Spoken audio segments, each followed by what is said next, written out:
কালকে যে অ্যাম্বুলেন্সটি দাঁড়া করাইয়া রেখা এভাবে মন্ত্রীর গাড়ি গেল, ওইটা দেখা সত্যি ওই অ্যাম্বুলেন্সে যদি আজকে আমার বাড়ির কেউ থাকতো 2 সেকেন্ডের লেগে মানুষের প্রাণ জায়গা। ভিডিওটা দেখে আমার অনেক রাগ উঠছে। তার লেগে আমি আজকে থানাতে গেছিলাম, পশ্চিম থানাত আগরতলা ওয়েস্ট পিএসে গেছিলাম জানার লেগে যে ওইটার লেগে কে দায়ী, কি মন্ত্রী দায়ী নাকি পুলিশ প্রশাসনের দায়ী। যে পুলিশ ওইখানে আসিল ডিউটিতে, ওই পুলিশ চাইলে আগে অ্যাম্বুলেন্স যাইতে দিতে পারতো। অ্যাম্বুলেন্স কোনোখানে উইদাউট কোনো মানে সন্দেহজনক কিছু যদি অ্যাম্বুলেন্সে না পায় তাহলে অ্যাম্বুলেন্স দাঁড়া করানোর কোনো নিয়ম নেই, এটা বেআইনি। কোনোখানে তুমি অ্যাম্বুলেন্স দাঁড়া করাইতে পারতো না। কিন্তু তারা কালকে প্রায় 2-2.5 মিনিটের মতন ওই অ্যাম্বুলেন্সটি, এই খবরের চ্যানেলের থেকে যে ভিডিওটা আমি দেখছি 2-2.5 মিনিটের মতন অ্যাম্বুলেন্সটি দাঁড়া করে নিয়ে আসলো। তা আমি যাওয়ার পরে তারা কইতেছে এই পুলিশের ওসি যে আমাদের শ্রদ্ধেয় রানা চ্যাটার্জি স্যার, আমি ওনারে অনেক সম্মান করি, তো স্যার আসিলেন পশ্চিম থানাতে। তা আমি গেছি জানার লেগে আর কি, মানে কিউরিসিটি, ওটা লেগে কে দেয় এইভাবে অ্যাম্বুলেন্সটি। আজকে যদি আমার বাড়ির লোক হইতো অ্যাম্বুলেন্সের ভিতরে আমি কি করলাম, আমি তো পাগল হয়ে গেলাম বলে, এক সেকেন্ডে লেগে মানুষ মারা যাইতেছে, 1 সেকেন্ডে মানুষ মারা যায়। আর ওইটা ইমার্জেন্সি দেখে অ্যাম্বুলেন্সে সাইরেন বাজে যায়, ওইটা ইমার্জেন্সি সাইরেন। যাতে আমরা রাস্তাঘাটে যেই পরিস্থিতিতেই থাকি না কেন আমরা অ্যাম্বুলেন্সে কিন্তু সবার আগে সাইড দিই, আমরা অ্যাম্বুলেন্সে সাইড দিই। অ্যাম্বুলেন্সে আটকানোর কোনো যদি সন্দেহমূলক কিছু জিনিস না পাওয়া যায়, অ্যাম্বুলেন্স আটকানোর যখন রুগী লিয়ে যেতেছে কারোর অধিকার নেই। তো আমি গেছি জানার লেগিয়া যে এটা লেগা কে দায়ী।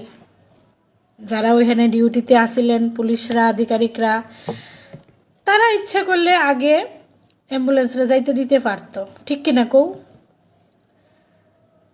অ্যাম্বুলেন্সের ভিতরে মানুষ অনেক খারাপ পরিস্থিতিতে থাকে, কারোর বাবা থাকে, কারোর বোন থাকে, কারোর মা থাকে, কারোর জামাই থাকে, কারোর বউ থাকে। ওই অ্যাম্বুলেন্সের ভিতরের পরিবেশটা যার রুগী থাকে সে একমাত্র হেই করতে পারে, আর অ্যাম্বুলেন্সের ড্রাইভার করতে পারে। এমন পরিস্থিতিতে অ্যাম্বুলেন্সটা দাঁড়া করে এখন কি ঠিক হয়েছে কো? তোমরার মনে প্রশ্ন জাগে না যে এটা লেগে কে দেয়? যে মন্ত্রী মিনিস্টাররা নিশ্চয়ই অর্ডার দিছে না যে অ্যাম্বুলেন্স দাঁড়া করায় রাখো।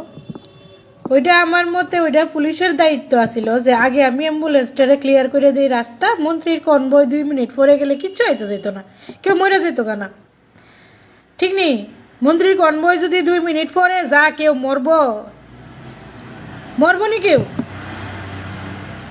অ্যাম্বুলেন্সের ভিতরে যে রুগীটা ওইটা 1 সেকেন্ডের লেগা একটু অক্সিজেনের লেগা মারা যেতে পারে।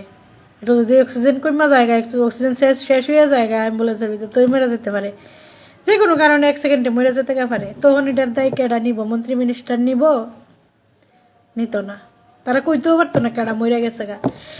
প্রত্যেকটা স্টেটে এমন হইতেছে, মন্ত্রী মিনিস্টাররা গাড়ির যন্ত্রণায় মানুষ অতিষ্ঠ। সাধারণ মানুষ মনে করো স্কুটি লিয়া, বাইক লিয়া, গাড়ি লিয়া ঠিক আছে, কিন্তু অ্যাম্বুলেন্স একটা ইমার্জেন্সি, একটা পরিষেবার জায়গা, গাড়ি, এই গাড়িটারে কেমনে আটকায় রাখছে 2-2.5 মিনিট। তো স্যার কইল যে তারা ওইখানে যে ডিউটিতে আসলো ওই শিডিউল তারা এভাবে শেয়ার করতে পারে না, ওইটা হইলে এসডিপিও অফিসে গিয়ে চিঠি লিখে জানতে হইব, আর নাইলে আরটিআই ফাইল করে জানতে হইব। তো দুটোটা প্রসেসে একটু টাইম লাগবো, কিন্তু জানুম আমি অবশ্যই জানতে হইব কি কারণে এমনভাবে আজকে অ্যাম্বুলেন্স রে 2 মিনিট দাঁড়া করে রাখছে, আরেকদিন 1 ঘন্টা দাঁড়া করে। কিছুদিন আগে মোদিজি আইছিল, মতিজির গাড়ির লেগেও বিশাল করে এমন করা হয়েছে। মতিজির গাড়ি যাইতেছে আর স্টুডেন্টরা পরীক্ষা দিতে স্কুলে যাইতে দেওয়া হয়েছে না, অসুস্থ রোগী আর অ্যাম্বুলেন্স আটকে রেখে গাড়ি কইছে ঘুরে যাইতো, সিফা চাফা যাইতো অ্যাম্বুলেন্স রে, আছে ভিডিওটি, সিফা চাফা অন্য রাস্তা দিয়া যাইতো অ্যাম্বুলেন্স রে কইছে।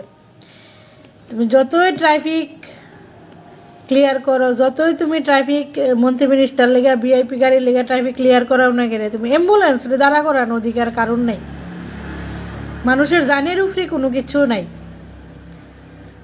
যার যায় হ্যাঁ বুঝে। আজকে অ্যাম্বুলেন্সের রুগীটির কোনো খোঁজ খবর মন্ত্রী মিনিস্টার বা পুলিশরা লইছে বললে তো মনে হয় না। আবার স্যার কইল যাইতে তো দেওয়া হয়েছে, যাইতে তো দেওয়া হইব, ওই মন্ত্রীর গাড়ি যাওয়ার পরে যাইতে দেওয়া হয়েছে, নিশ্চয়ই যাইতে দেওয়া হইব। তো আর যাইতে না দিলে তো আর বাঁচত না। তো তোমরাই কো রাজ্যটার মধ্যে এমন পরিস্থিতি, তুগুলো কি পরিস্থিতি, হিটলার যুগ আছে, হিটলার যুগ, যা হিটলারে করবো তাই মানতে হইব।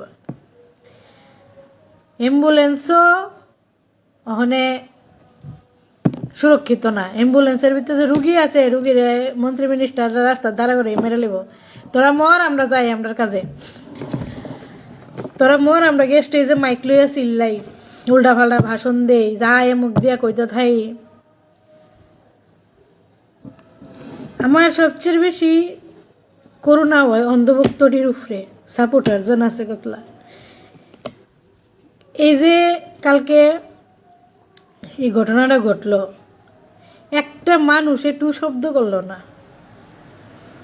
একটা মানুষে টু শব্দ করলো না।